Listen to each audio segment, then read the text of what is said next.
Shalom Bapak Ibu, apa kabar? Luar biasa ya, saya lihat Bapak Ibu bersuka cita karena memang kita ada bersama dengan Tuhan. Nah, senang sekali boleh kembali ada di gereja ini. Ya, ini satu anugerah buat saya untuk saya kembali melayani di gereja Betani yang ada di Nginden ini. Ya, saya bersyukur, saya berterima kasih buat Pastor Aswin, juga semua diaken yang ada ada di jemaat ini ya. Nah, tanpa menggurui, tanpa sok tahu, saya sering katakan ini karena saya sadar bahwa saya pun tidak tahu apa-apa kalau Tuhan tidak menyentuh saya. Nah, izinkan saya hari ini berbagi buat Bapak Ibu tentang prinsip. Sebetulnya ini prinsip lebih banyak fokus kepada the glory of God atau kemuliaan Tuhan. Ya, nah, saya lebih fokus pada dimensi kemuliaan. Ya, sebab ternyata begini Bapak Ibu ya. Kalau kita menyadari bahwa kemuliaan itu memang sudah ditaruh secara permanen dan laten di dalam diri kita. Ya, itu tidak bisa diganggu gugat. Jadi waktu Tuhan ciptakan manusia, manusia diciptakan serupa dan segambar dengan dia kan. Itu ada di Kejadian 1 ayat 26. Itu inisiatifnya Tuhan sendiri. Baiklah kita menjadikan manusia menurut gambar dan rupa kita. Itu kata kita, itu Allah Tritunggal. Ya, itu kita tahu ya. Nah, kata gambar dan rupa itu memakai kata asli namanya selem. Itu cemerlang, sangat sakral, ya, sangat begitu kudus, tidak ada noda sedikit pun. Memang manusia jatuh ke dalam dosa. Kita tahu ya, memberontak. Kalau Bapak Ibu baca di Kejadian pasal 3, itu kemudian manusia memberontak, menyatakan independen terhadap Tuhan, gak butuh Tuhan lagi. Saya mau jadi Tuhan, keputusannya saya, ya kan. Kemudian saya mengikuti ambisi saya, keinginan saya. Makanya dosa itu meleset dari sasaran, hamartia kita tahu ya. Jadi dosa itu adalah ketika kita putuskan untuk hidup tidak lagi seperti yang Tuhan mau, setujuan dengan Tuhan. Ya, tapi puji Tuhan, haleluya, Tuhan kita baik. Yang percaya katakan amin. Dia kemudian tebus kita. Nah, penebusan jangan berhenti hanya pada diselamatkan. Makanya betul kan, ini dia. Hati-hati saya katakan ini. Orang kalau tidak tahu tujuan keselamatan, pasti keselamatan akan jadi tujuan. Ya, itu bahasa agak dalam itu ya. Saya enggak bermaksud kemudian mengkoreksi aliran tertentu, enggak. Karena orang berpikir bahwa ya itu tadi, kalau orang tidak tahu tujuan kita diselamatkan, maka keselamatan akan hanya jadi tujuan. Oh, pasti kita diselamatkan di dalam Yesus. Tapi setelah diselamatkan sebagai langkah awal akibat manusia jatuh ke dalam dosa, setelah itu apa? Kita harus mengerjakan apa yang menjadi kehendak Tuhan. Karena manusia kemudian dikembalikan lagi pada kemuliaan yang semula. Bahkan ada seorang hamba Tuhan berkata, saya setuju sih, bahwa kemuliaan setelah penebusan itu jauh lebih hebat daripada kemuliaan waktu awal manusia diciptakan. Bisa dibayangkan gak? Why? Saya kemudian bertanya, kenapa? Mengapa? Ya karena alasannya jelas. Karena sumber kemuliaan itu ada di dalam kita, Yesus. Bayangkan. Ya, kalau Bapak Ibu melihat ya, Adam dan Hawa waktu ada di bumi ini, itu belum bisa melihat cara hidupnya Tuhan seperti apa. Ya kan? Oh ya Tuhan, ya roh. Ya Tuhan ngobrol sama mereka. Tapi tidak terekspresi dalam bentuk fisik seperti mereka kan. Ya kan, jadi kalau Bapak Ibu baca Adam dan Hawa kemudian berjalan-jalan dengan Tuhan di Taman Eden, oh ya. Mereka as a friend, bayangkan. Seperti teman, ngobrol begitu. Tapi kan Tuhan dalam bentuk roh. Ya kan Bapak Ibu ya, Bapak Ibu coba bayangkan.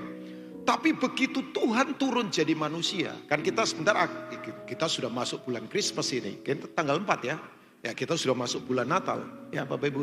Jadi waktu Tuhan turun jadi manusia, jadi daging seperti kita. Makanya Yesus tuh kenapa kadang-kala bisa letih, bisa lapar. Karena dia berjalan menanggalkan semua kekuatan keilahiannya.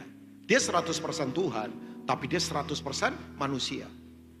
Makanya dia memakai kekuatan dari Roh Kudus kan untuk dia berjalan melayani di bumi ini. Dia tanggalkan kekuasaannya dia, Filipi pasal 2. Ya, dalam hidupnya sebagai manusia, ya turun ya kan, ya dia jadi hamba.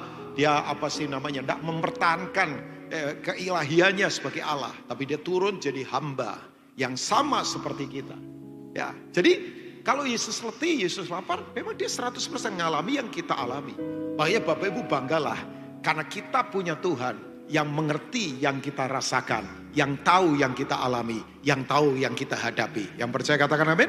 Sebab begini, dia bukan okang-okang kaki di atas, duduk di menara gading sambil kemudian dilayani. Enggak, dia turun ke bawah. Dia tahu apa artinya dikhianati. Jadi kalau ada yang dikhianati, Yesus ngalami itu. Kalau ada ditinggalkan orang yang kita kemudian tolong, Yesus ngalami itu. Kalau ada orang tusuk dari belakang, Yesus alami itu. Bayangkan orang yang hari ini berkata, Mesias anak Daud, makan dari mujizat yang dia lakukan. Kemudian melihat kesembuhan terjadi. Tapi beberapa hari kemudian, salibkan dia.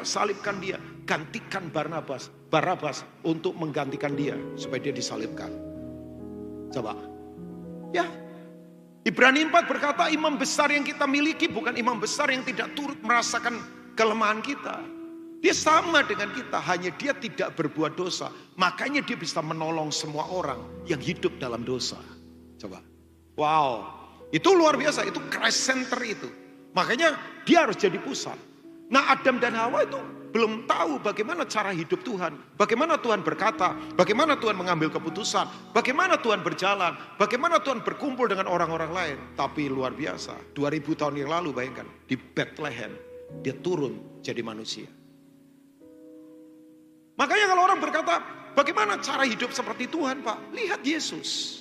Bagaimana dia berkata, bagaimana dia berjalan, bagaimana dia punya karakter, bagaimana kelembutan hati, bagaimana mengampuni orang yang kemudian mengkhianati, bagaimana kemudian tetap memberi walaupun ditekan, bagaimana tetap berkata ampuni mereka, mereka tidak tahu apa yang mereka perbuat. Yesus. Makanya orang Kristen punya contoh, punya gambar clear, tidak buram.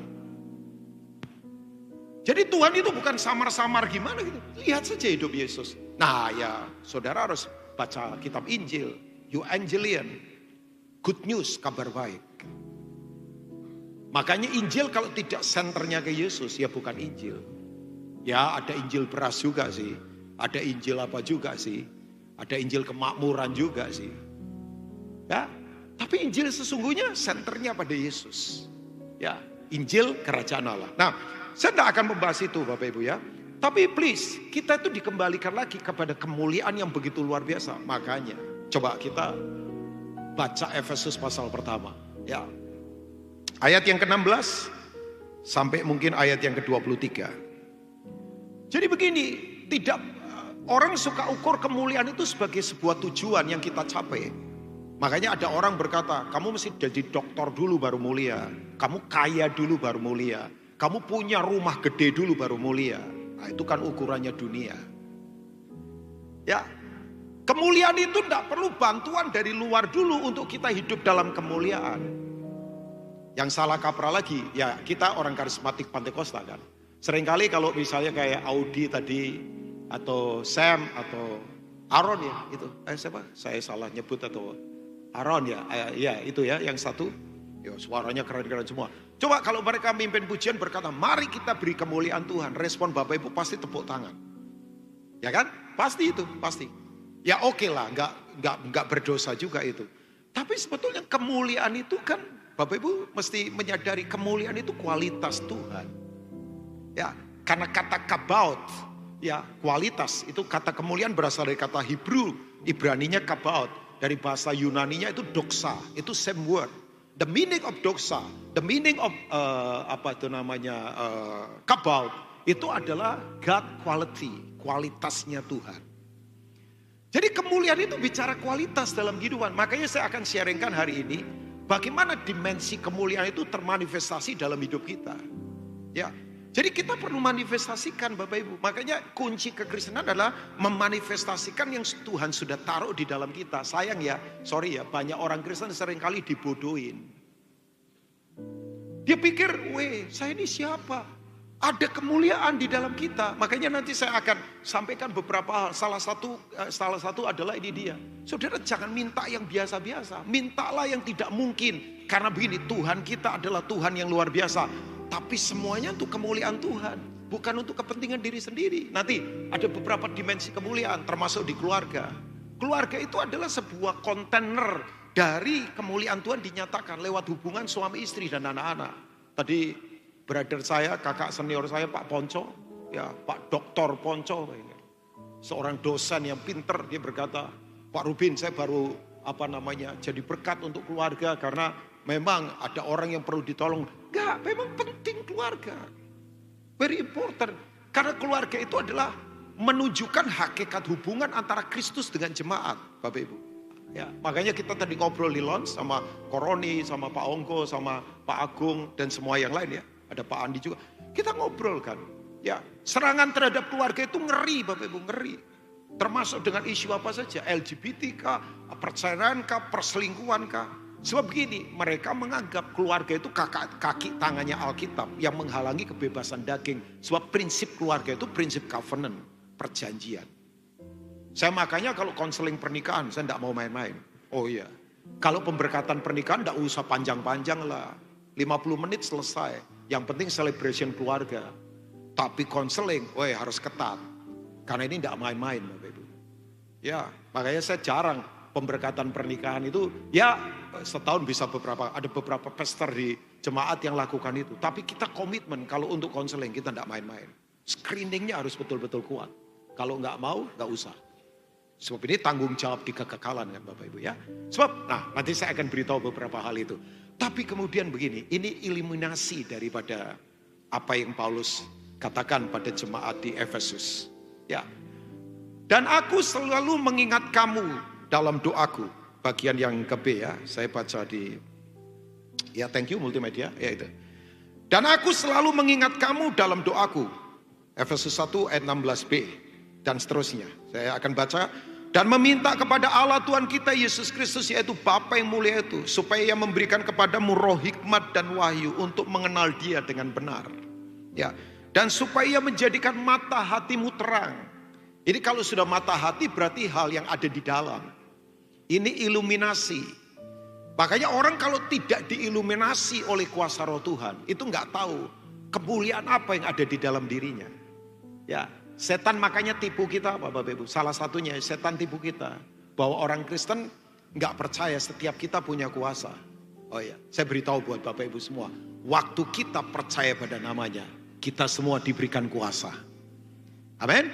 Oh ya, saudara punya kuasa, yang setuju katakan amin. Ya, saudara masih ingat gak? Sekitar tahun berapa itu? Waktu Uganda dikuasai oleh Idi Amin, sang diktator, dan di bawah gaya komunisme. Itu gereja ditekan dengan cara luar biasa. Uganda, Bapak Ibu. Ngeri Bapak Ibu. Ya, itu tahun berapa? 70-an sekian kali? Saya gak lupa. Dan Bapak Ibu bayangkan, wih, itu Uganda sudah diprediksi oleh PBB. Ini PBB. Ya, United Nation berkata begini, sekian puluh tahun dari tahun itu, Uganda akan punah as a nation. Jadi akan hilang, punah sebagai bangsa. Kenapa? Karena virus HIV begitu mengerikan merajalela di Uganda.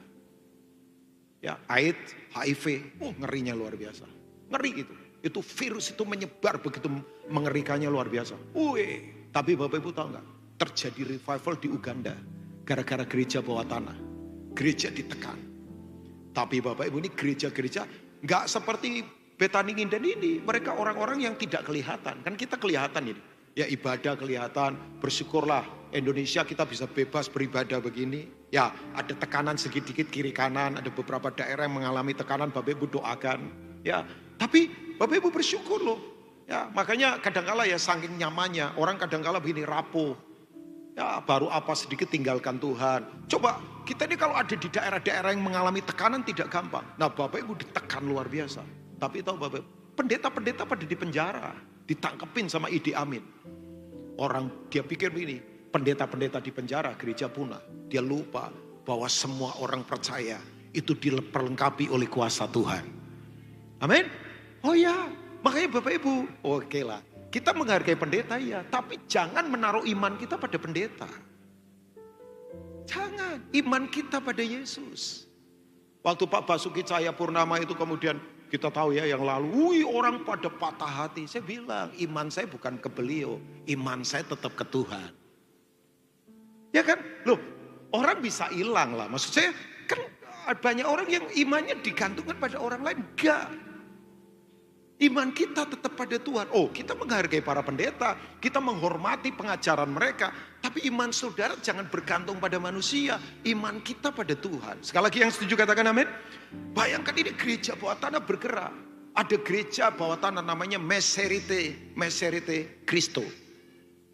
Kristus sang tukang kayu. Meserete Cristo. Bapak Ibu tahu nggak? Dari jumlah hanya ratusan.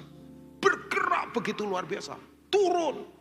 penyuluhan-penyuluhan, pengobatan, menjamah orang, doakan orang. Bayangkan di depan Bapak Ibu, percaya atau tidak. Itu waktu gereja ngalami tekanan begitu, manifestasi kuasa begitu dahsyat.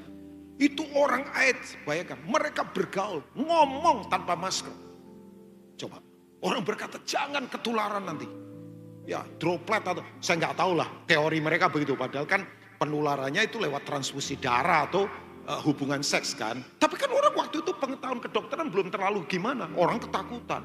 Mereka datang, mereka tumpang tangan, bayangkan. Orang-orang biasa. Nameless, faceless, tapi bukan zombie. Tahu ya, tanpa wajah, tanpa nama, tapi bukan zombie. Itu gerakan paling luar biasa. Makanya saya paling gak seneng kalau ada pelayanan menyebut nama-nama orang. Apa movement, apa ministry. Gak perlu. Misalnya Rubin Ong Ministry, ya ampun ngapain lagi. Ya, Yesus saja yang jadi pusat. Yang setuju katakan amin. Oh ya, itu kita ditipu, kita ini punya kuasa. Makanya Bapak Ibu exercise, latih, tumpang tangan. Kalau ada keluarga yang sakit, jangan begitu sakit apa berpikir cari obat dulu. Tumpang tangan. Kuasa ada pada kita. Jangan bergantung, pendeta itu kadang kasihan. Pemberkatan rumah lah, apa. Sampai ada tikus di rumah, cari pendeta untuk ditengking loh. Enggak lah, capek nanti pendeta kasihan cepat pada sakit. Ya saya ini bantuin para pendeta di sini loh. Enggak, maksudnya kan Pak Petrus, Pak Roni, Pak Ponco kan punya tugas-tugas. Tapi maksudnya begini, please Bapak Ibu, yuk kita punya kuasa. Saudara dilatih tiap minggu, saudara worship, kita punya kuasa. Tapi memang perlu diiluminasi, perlu diterangi mata hati kita. Ya, bahkan saya percaya ini pergerakan adalah pergerakan Olsen Movement. Semua orang percaya akan Tuhan pakai. Sekali lagi yang setuju katakan amin. Dimanapun Bapak Ibu saudara berada, di kantor, ada teman sakit, tumpang tangan Bapak Ibu. Oh ya, doa di situ, ada lawatan Tuhan. Pak Rubin ini, oh ya, saya lagi berkata, setan tipu kita. Ya, kita itu punya akun sama dengan Yesus, bayangkan. Jadi nama akunnya Yesus itu, dia cantumkan nama kita juga. Makanya kalau orang tanya, Pak Rubin, bagaimana kehidupan kita? Udah enggak usah takut. Sumber kita tidak terbatas, yang setuju katakan amin. Oh ya, oke, kita lompat ke ayat 3 dulu. Coba sebelum saya lanjutkan ini. Semua sudah tersedia kok. Sudah bukan akan. Saya tidak ngomong megalomanial, ini firman Tuhan. Yang percaya firman Tuhan, lambaikan tangan Bapak Ibu. Yang percaya pada firman Tuhan. Saya tidak ngomong keluar dari firman. Coba kita lihat ayat yang ketiga, multimedia, boleh? Ya, thank you ya. Terpujilah Allah dan Bapa Tuhan kita Yesus Kristus. Yang dalam Kristus apa? Telah. Yang dalam Kristus apa? Telah. Yang dalam Kristus apa? Telah. Pertanyaan saya, telah itu sudah atau akan? Sudah. Akan atau sudah? Sudah. Sudah atau akan? Ya sudah, saya ulang-ulang begini supaya tertera di pikiran kita. Mengaruniakan kepada kami, kepada kita segala berkat rohani di mana? Di dalam surga. Itu terjemahan bahasa Inggrisnya adalah spiritual around.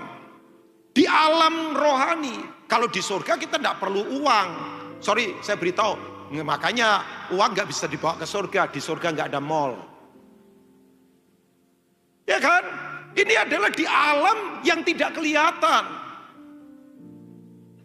Oh ya, ada orang baca buku nangis, sedihnya luar biasa. Tahu nggak buku apa yang membuat orang gampang menangis? Buku tabungan, yang saldonya minus, itu bikin nangis itu. Itu melebihi cerpen novel apapun itu ya. Nah, enggak. Kita itu satu account dengan Tuhan, bayangkan. Kita itu satu account dengan Tuhan. Makanya Bapak Ibu gak usah khawatir. Dia telah menyediakan di alam yang tidak kelihatan secara rohani. Nah, hikmat ada di situ. Oh iya, makanya betul orang kalau berhikmat lain, ada kreativitas, ada strategi, ada hal-hal baru. Bayangkan, orang kalau berhikmat itu di tengah situasi kayak apapun, selalu mengeluarkan semua potensinya dia. Saya sih berdoa buat anak-anak muda di sini. Saya percaya akan ada kreativitas yang Tuhan taruh di dalam kita, akan ada strategi-strategi baru di bisnis kita, akan ada terobosan-terobosan, akan ada pintu-pintu yang Tuhan bukakan untuk nama Tuhan dipermuliakan. Nah itu yang haleluya kenceng, tangkaplah itu. Bayangkan segede ruangan ini haleluyanya kedengeran, kenceng banget itu pasti. Saya berharap yang sebelahnya nggak tumbang lah ya. Nah, nggak apa-apa, tapi tangkap itu Bapak Ibu. Oh iya. Karena ini adalah hal yang Tuhan sudah. Makanya setan tipu kita. Kita punya kuasa, kita punya harta. Nah, kalau saya bilang harta, itu bukan hanya secara rohani, termasuk materi. Tapi harus koheren bahasa matematikanya, harus bersama. Ya, umur panjang ada di tangan kanannya, kekayaan dan kehormatan ada di tangan kirinya. Umur panjang apa? Materi. Kekayaan dan kehormatan bisa saja kekayaan rohani, tapi kekayaan jasmani juga. Tapi kalau orang sudah diiluminasi begitu, lain. Diterangi mata hatinya. Makanya kenapa kita harus berjalan melekat dengan roh Tuhan. Orang kalau tidak terangi mata hatinya, Bapak Ibu, cupak pikirannya, negatif terus omongannya, situasi terus kemudian mempengaruhi hidupnya. Saya tidak mau didrive oleh situasi luar. Hidup saya tidak ditentukan oleh situasi apa yang sedang terjadi. Saya nggak mau. Hidup saya mau ditentukan oleh firman Tuhan. Ya kan? Itu kalau nggak salah lagunya Sari Simo Merangkir kan. Hidupku ditentukan oleh firman Tuhan. Ada kan lagu itu kayaknya? Ya. Oleh perkataan Tuhan. Betul memang. Oke, kembali ke ayat yang ke-18. Coba kita lihat sebentar. Ayat 18. Saya baca di sini. Supaya menjadikan mata hatimu terang, agar kamu mengerti pengharapan apakah yang terkandung dalam panggilannya. Betapa apa Bapak Ibu? Kayanya kemuliaan, itu garis bawahi. Betapa kayanya kemuliaan bagian yang ditentukannya bagi orang-orang kudus. Kita semua orang-orang kudus. Yang setuju katakan amin. Ya, bukan kudus kota kudus. Ya, bukan. Maksudnya kudus dalam pengertian karakter ilahi. Ya, orang kudus juga harus punya karakter ilahi. Ya. Nah, ayat berikutnya Alkitab berkata, dan betapa hebat kuasanya bagi kita yang percaya sesuai dengan kekuatan kuasanya. Saya akan tutup sampai ayat 23. Yang dikerjakannya di dalam Kristus dengan membangkitkan dia dari antara orang mati dan mendudukkan dia di sebelah kanannya di surga. Jauh lebih tinggi dari segala pemerintah, penguasa, kekuasaan dan kerajaan, dan tiap-tiap nama yang dapat disebut bukan hanya di dunia ini saja, melainkan juga di dunia kapan Bapak Ibu? Akan datang. Bayangkan, from glory to glory. Bukan hanya sekarang, tapi nanti dalam eternal, dalam kekekalan. Bayangkan. Coba ayat berikutnya. Dan segala sesuatu telah diletakkannya di bawah kaki Kristus. Yang percaya katakan amin. Bapak Ibu percaya kita tubuhnya? Bapak Ibu kita percaya kita tubuhnya Kristus, amin. Kita adalah body of Christ, kita tubuhnya Kristus. Sekali lagi yang percaya katakan amin. Kristus kepala, kaki itu bagian tubuh atau tidak? Iya, berarti begini, musuh semua sudah ditaruh di bawah kaki kita as a church, gereja. Makanya sorry ya, gereja kok, gereja itu tidak bisa dikalahkan alam maut. Makanya kalau gereja sampai kalah sama uang, gereja kalah sama moralitas, ya gereja yang mana? Kalau gereja yang membangun Yesus, Hades itu loh, pintu gerbang neraka, dunia maut tidak bisa mengalahkan. Apalagi kok hal-hal begitu. Makanya saya sedih kalau ada gereja kalah sama duit misalnya. Gereja kalah sama apa? Perselingkuhan. Gereja kalah sama moralitas. Gereja yang mana? Yang mana? Ini gereja buatan manusia atau gereja yang dibangun oleh Yesus? Loh.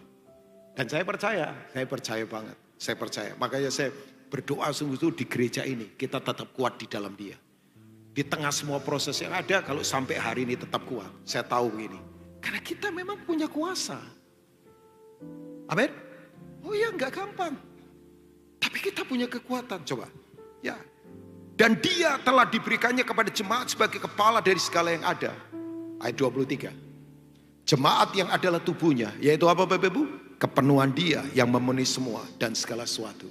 Nah, saya akan tarik beberapa dimensi yang saya berharap ini akan jadi berkat untuk kita semua. Memang betul, mari minta Roh Kudus menerangi mata hati kita. Ya, supaya hati kita ini betul-betul diterangi oleh dia. Ya, saya nggak tahu apa yang membuat kita tidak terang lagi sekarang. Uang mungkin, kepahitan mungkin, kesombongan mungkin. Sampai kita tidak bisa melihat dengan sudut pandang yang kuat. Ya, kita kalau tidak berjalan dengan pandangan iman sekarang ini. Saya beritahu, saya nggak tahu kenapa ya. 2023 Tuhan kasih message begitu tajam untuk saya ya Bapak Ibu, untuk saya sendiri ya. Dan untuk keluarga dan untuk pelayanan. Saya tahu ke depan ini, betul. Saya setuju kalau orang berkata ke depan gelap, ke depan berat. Oh ya, secara dunia. Tapi gak apa-apa kan. Justru di dalam kegelapan, terang itu bersinar begitu luar biasa. Amin. Oh iya. Makanya Bapak Ibu, jangan ngomong, ini dunia nakutan. Enggak. Memang gelap kok. Memang gelap, memang sudah. Ini menurut saya udah tiba sebentar lagi malam. Ini sudah sore redup-redup lah. Sebentar lagi malam. Kita jangan bilang gimana. Ya, kita doakan ya daerah Jawa Barat. Ini sekarang isu tentang sesar itu. Patahan itu ngeri loh. Cianjur belum selesai. Tiba-tiba kemarin kan 6,3 skala Richter. Garut. Oh ya. Itu kan secara ilmiah patahannya luar biasa. Dan itu pengaruhnya bisa ke Bandung, ke Jakarta, ke beberapa tempat. Secara teori. Saudara yang jagoan geologi lebih pintar dari saya. Saya nggak terlalu tahu. Tapi coba bayangkan. Puji Tuhan kemarin kedalaman 100 sekian kilometer itu di dalam laut. Kalau Cianjur memang 10 kilometer di darat. Makanya kerusakannya luar biasa. Ratusan orang meninggal kan. Ambruk bangunan. Ya. Tapi orang sekarang dalam kondisi. Kita jangan pikir semua biasa. Oh, Surabaya aman kok Pak. Surabaya jarang gempa. Tapi kalau ada meteor jatuh kan kita nggak tahu Bapak Ibu. Ya, nggak apa saja. Maksud saya begini, ini Pak Rubin pesimis. Memang dunia itu kalau saya bilang berkata udah jenuh. Dunianya sendiri ini udah jenuh sekarang. Secara atmosfer jenuh. Ya, secara apa saja jenuh. Oh iya. Kalau Bapak Ibu lihat ya, kerusakan ekologi, ekosistem begitu luar biasa. Oh iya. Gletser sudah pada runtuh, bayangkan. Sirkulasi kehidupan sudah kacau balonnya luar biasa. Oh iya. Kutub itu kan penstabilitas suhu bumi sekarang sudah berantakan.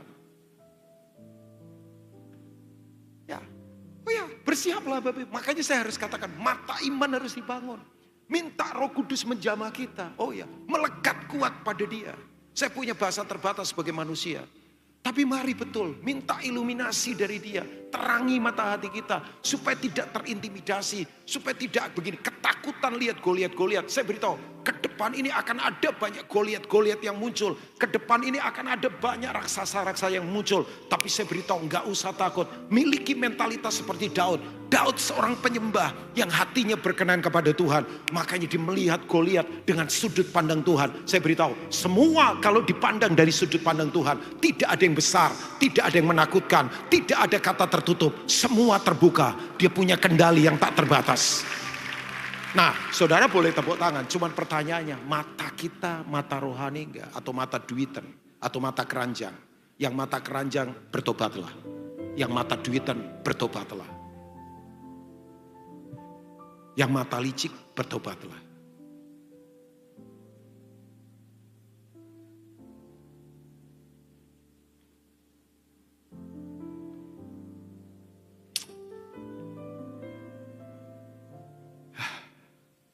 Kalau berhenti itu lagi mikir mau ngomong apa lagi. Sudah pikir saya ini fasilitas enggak? Kan di ibadah pertama saya tadi bilang, Om Kris tahu ya, saya ini bodoh. Makanya ya, saya tiap pagi mau pelayanan, doa nangis. Saya tuh nangis dulu sebelum ke sini. Saya tahu ini kepercayaan. Mimbar ini kepercayaan. Saya menangis, saya berkata, Tuhan, layani aku. Aku mau melayani apa kalau Engkau tidak layani aku? Terangi aku Tuhan.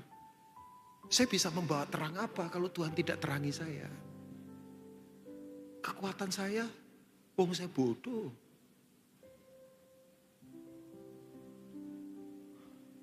Kemampuan saya, ya ampun, koneksi saya nggak ada.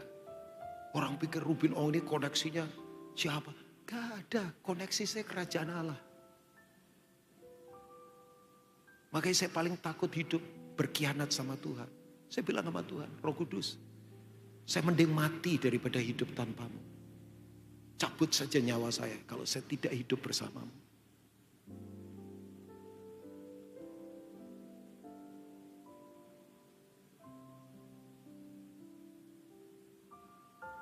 Ya. Amsal 4 ayat 19, coba kita lihat. Sebelum saya akan masuk ke beberapa dimensi dari kemuliaan. Manifestasikan itu. Makanya kekristenan kata kuncinya manifestasi. Yesaya 60 bayangkan. Seorang hamba Tuhan 2700 tahun yang lalu. Memang ada 4 nabi besar yang isinya semua perjanjian baru. Walaupun hidup di Old Testament. Tapi selalu isinya adalah New Testament. Yeremia, Yeskiel, Yesaya, dan Daniel.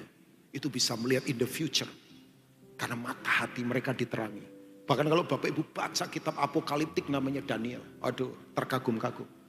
Kedatangan Yesus pertama dan kedatangan Yesus yang kedua. Dia bisa lihat itu. Dalam bentuk pewahyuan. The only one, satu-satunya orang cuma dia. Kenapa? Ya saya tidak mau menarik bahwa dia banyak makan sayur kurang daging. Makanya kebanyakan daging bisa kedagingan. Jangan tarik ke situ loh. Ini bukan tafsiran rohani. Jadi orang yang makan daging gak apa-apa, kita jangan hakimi.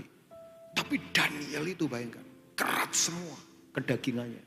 Makanya dia dimasukkan ke gua singa sama Darius, tidak dimakan singa. Kenapa Daniel tidak dimakan singa? Karena dia tidak bau daging. Bukan karena Tuhan tidak suka orang makan daging loh. Enggak ada pewahyuan itu. Tapi memang coba bayangkan Bapak Ibu.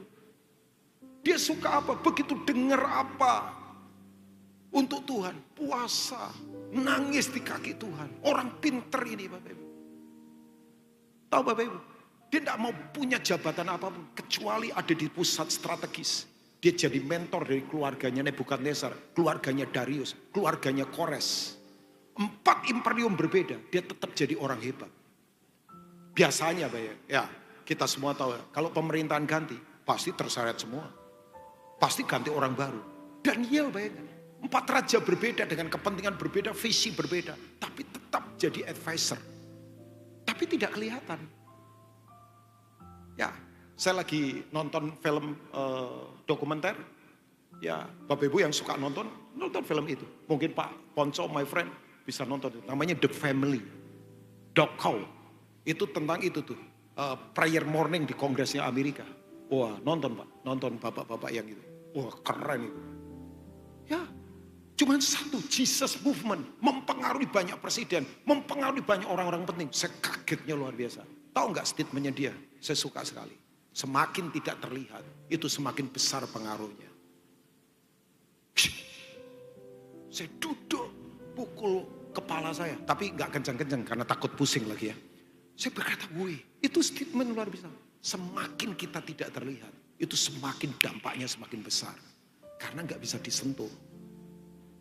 Roh Tuhan kan bergeraknya begitu.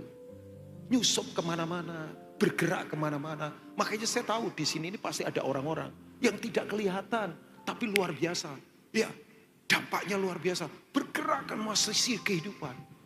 Menjamah banyak orang dengan karya, dengan tulisan. Bayangkan saya ketemu satu orang, ya orang lama di televisi, teman saya.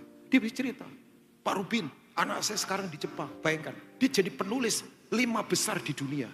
Untuk seperti itu tuh, mana ya? Apa sih? Mana komik begitu ya? Betul ya? Namanya mana?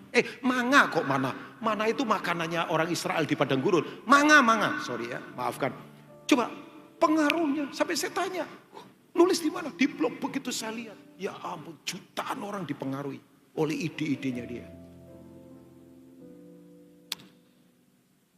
Ya, Roh Tuhan begitu Bapak Ibu. Tidak bisa dibatasi. Makanya jangan penjarakan Tuhan cuma di 4 dinding ini. Jangan.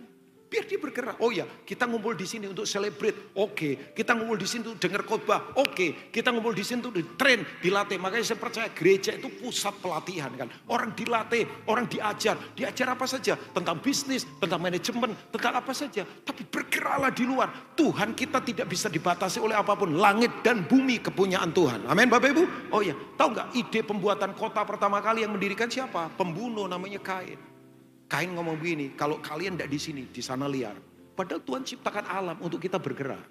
Makanya yang suka olahraga alam, itu nikmat. Saya suka trekking kadang-kala. Tapi waktu kadang nggak bisa.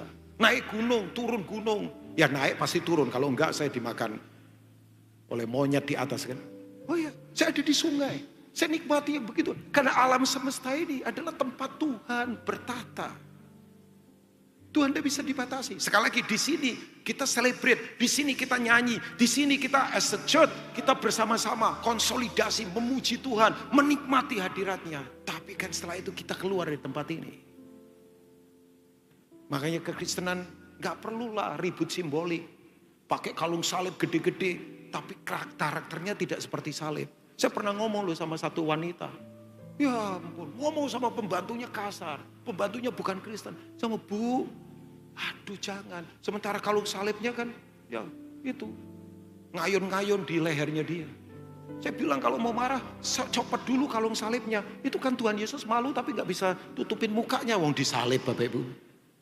Mengerti yang saya maksudkan ya?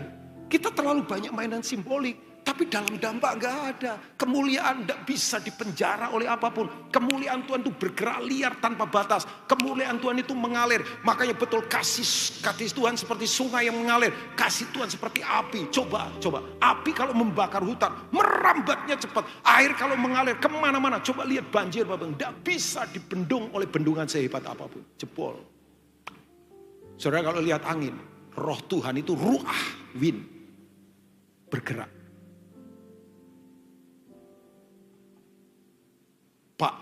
Bapak ini jangan ngawang-ngawang. Aplikasinya apa? Loh aplikasinya. Saudara di bisnis saudara akan punya banyak strategi yang aneh. Akan ada penemuan yang aneh. Akan ada, oh iya. Nada musik itu tanya Nesa kan. Dari do, re, mi, fa, sol, la, si, do. Cuman 7. Tapi orang dipenuhi oleh roh Tuhan. Bayangkan. Itu bisa ngarang melodi begitu luar biasa. Tadi itu Tuhan Yesus Juru Selamat, lagu-lagu himne itu saya tersentuh. Saya makanya bilang sama Om Kris, ini lagu-lagu begini kalau dinyanyikan di Ambon itu paling enak itu. Apalagi dengar suara Ambon, orang-orang Ambon. Ya kan, orang Ambon itu kan suaranya cuma di bawah malaikat. Malaikat terus orang Ambon. Ya, coba. Oh iyalah. Ya, saya kemarin ketemu Daniel Patinama. Sekarang di bawah manajemennya Judika, ketemu Judika juga. Wih, suaranya bayangkan. Kayak Brian Midnight. Seperti kayak black people gitu. Kayak orang-orang kulit hitam di Amerika. Yang juara apa, X-Factor atau apa saya nggak tahu. Saya ketemu di Makassar. Ngobrol. Saya bilang kamu diurapi Tuhan Daniel. Jaga hati untuk tetap berdampak. Tapi bayangkan. Cuman 7 not bayangkan. Tapi bisa luar biasa. Saya tadi lihat Nesa main. Saya terkagum-kagum. Itu kreativitas. Tak terbatas Bapak Ibu. Makanya jangan batasi Tuhan. Kadang-kala begini gelar kita membatasi dia. Kadang-kala begini situasi membatasi dia. Kadang-kala pengalaman membatasi dia. Makanya betul ikut Tuhan itu harus apa? Sangkal diri, pikul salib. Mati terhadap keakuan kita. Karena ada banyak hal baru, hal besar. Makanya betul kirbat itu mesti baru. Saya katakan anggur baru itu daya fermentasinya tinggi. Daya dorongnya kuat. Kalau kirbatnya lama, udah pasti jebol. Makanya Tuhan berkata, tidak mungkin anggur baru ditaruh di kirbat yang lama. Karena pasti pecah dan kedua-duanya hancur. Anggur baru harus ditaruh di kirbat yang baru. Saudara mau punya kirbat baru? Saudara mau punya kirbat baru? Pak, apakah kirbat lama dibuang? Tidak. Tuhan tidak pernah membuang kita siapapun. Yang percaya katakan amin. Kirbat lama caranya bagaimana untuk menampung anggur yang baru? Caranya adalah ini, diolesi pakai minyak. Supaya tidak kaku. Orang kalau kaku itu bahasa Jermannya keren. Metenteng. Itu pasti ngamuan itu. Ya. Diolesi pakai minyak. Kemudian dialiri pakai air yang mengalir. Supaya lembut, fleksibel, elastis. Karena Tuhan itu susah ditebak dengan otak kita.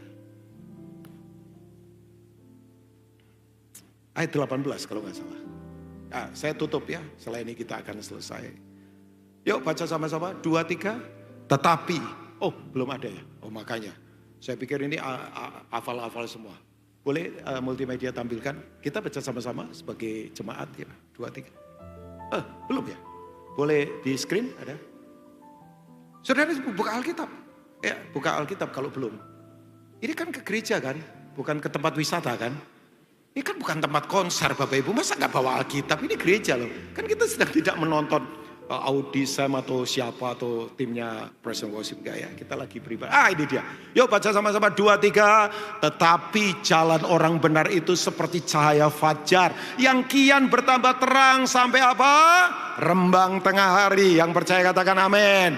Bayangkan orang benar gak makin redup, orang benar gak makin lemah, orang benar gak makin khawatir, orang benar makin terang, orang benar makin kuat, orang benar makin perkasa, orang benar makin ditinggikan. Kebenaran itu identitas. Orang benar loh, bukan sekedar orang Kristen. Nah, saya selesai. Mau hidup dalam kemuliaan? Dimensi kemuliaan yang pertama karakter. Lihat orang karakternya baik, saya tahu dia ada kemuliaan. Karakter adalah pondasi untuk kita membangun kehidupan di atasnya. Baca Matius pasal yang ke-7, Lukas pasal yang ke-6. Setelah Yesus mengajar, dia berkata, ada dua rumah. Rumah orang bodoh dan rumah orang bijaksana. Dua-duanya kena angin, banjir dan hujan. Angin, banjir dan hujan. Dua-duanya kena. Tapi yang membedakan apa? Yang satu roboh, yang satu tidak. Jangan konsentrasi ke angin, hujan dan badai, pasti datang. Saya ulangi. Jangan konsentrasi ke angin, hujan dan banjir. Pasti datang, tidak mungkin tidak. Jadi mau benar, mau tidak benar, serangannya sama. Tapi yang membedakan yang satu roboh, yang satu enggak. Pondasi. Dimensi kemuliaan itu karakter ilahi. Ya, pondasi ini kokoh. Tolong jangan membangun di atas dasar gelar. Jangan membangun di atas dasar koneksi manusia. Roboh. Kalau ini kuat. Saya dalam anugerah Tuhan pelayanan hampir 35 tahun lebih. Dalam anugerah Tuhan. Godaannya ngeri. Dan godaan yang paling enggak gampang buat saya adalah soal duit. Soal kenyamanan. Tapi sampai hari ini tetap ada. Ini kasih karunia. Dan saya belajar untuk membangun dengan kekuatan Tuhan. Sudah pikir pendeta-pendeta nggak punya godaan? Ini ngeri. Ya, yang berikutnya lagi, dimensi kemuliaan adalah mujizat. Aneh tapi nyata. Yang mau katakan amin? Oh ya, makanya Bapak Ibu mintalah hal-hal yang tidak mungkin. Asal itu memuliakan Tuhan, bukan sombong. Yuk. Minta Bapak Ibu, minta. Alkitab berkata mintalah akan diberikan kok. Carilah kamu akan mendapat. Ya, sampai sekarang kamu belum minta dalam namaku. Mintalah. Aku akan memberikannya. Tapi tujuannya Tuhan dipermuliakan. Bapak Ibu tidak usah takut. Minta. Minta yang hal-hal yang menurut kita nggak mungkin. Tapi bisa terjadi. Tapi sekali lagi ya, batasannya itu memuliakan Tuhan. Saya ada di Ambon. Ya, ketemu satu orang cerita. Saudaranya bayangkan. Gak lulus, waktu itu gak lulus SMA. Tapi kemudian ada orang memberkati sampai dia akhirnya bisa kuliah. Kerja di Pertamina. Bapak Ibu tahu gak? Karirnya begitu luar biasa. Tapi dia minta, Tuhan jangan berhenti di sini. Saya mau ke luar negeri. Bayangkan anak dari desa. Akhirnya pindah ke Rusia. Bagian pembelian minyak di Rusia. Dia gak berhenti lagi. Tuhan aku gak mau berhenti di sini. Aku mau jadi berkat buat seluruh Rusia. Bayangkan, anak dari desa Ambon. Kemudian sudah pindah ke Rusia. Saya menurut saya karir hebat. Bayarannya sudah $. Tapi yang luar biasa tahu Bapak Ibu. Ketua Sinode Gereja Ortodoks sakit. Dokter sudah berkata meninggal pasti. Tahu nggak temennya? Nggak kebetulan. Koneksi terjadi. Itu roh Tuhan semua itu yang melakukan. Dia tumpang tangan pada istri pendeta. Ketua Sinode Gereja Ortodoks. Sembuh. Alkitab berkata orang benar waktu tumpang tangan. Kuasa Tuhan dinyatakan. Ya kan? Orang benar tumpang tangan, orang sakit sembuh. Saya beritahu, orang benar tumpang tangan, orang sakit sembuh. Jadi bagian orang benar tumpang tangan, bagian orang sakit harus sembuh. Hah? Bagian kita tumpang tangan saja, biar orang sakitnya sembuh. Kalau dia tidak sembuh ya terserah wong. Bagian orang sakit sembuh, bagian kita tumpang tangan sembuh. Bayangkan sekarang dia jadi pengajar seluruh gereja Ortodoks yang ada di Rusia. Impossible?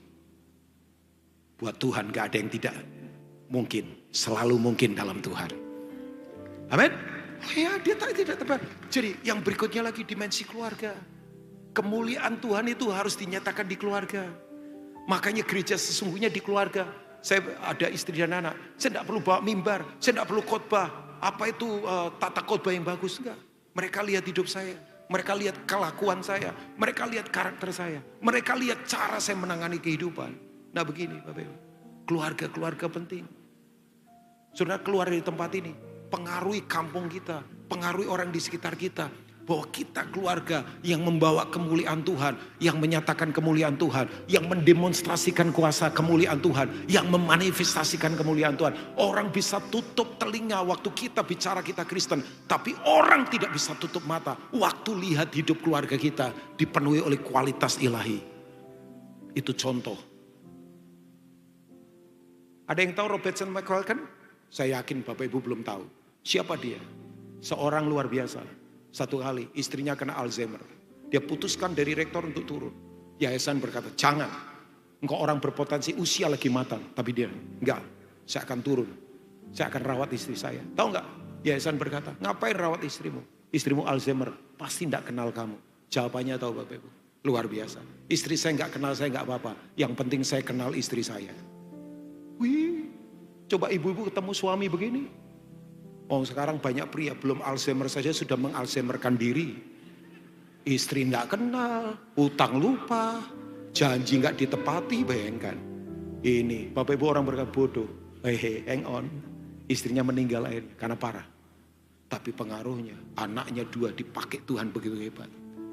Dan namanya harum di negara bagian di mana dia tinggal. Banyak keluarga dipulihkan. Saya duduk saya berkata, wow. Saya selesai Bapak Ibu. Yang berikutnya adalah dimensi kemuliaan. Bekerjalah yang excellent.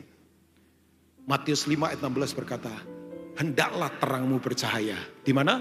Di depan semua orang. Yang hafal yuk sama-sama dengan saya. Supaya mereka melihat perbuatanmu yang baik. Dan memuliakan Bapamu yang di surga.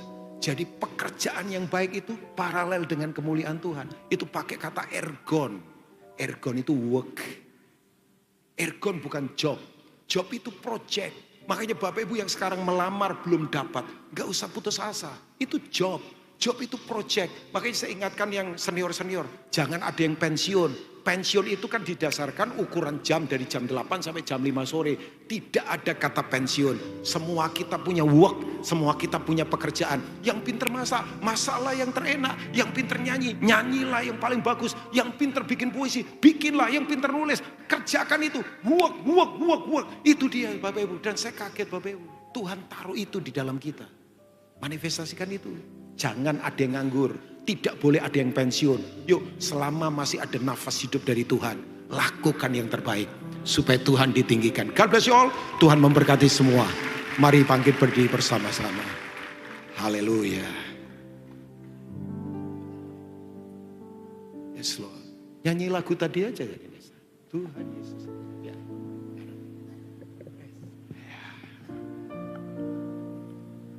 Refrennya boleh.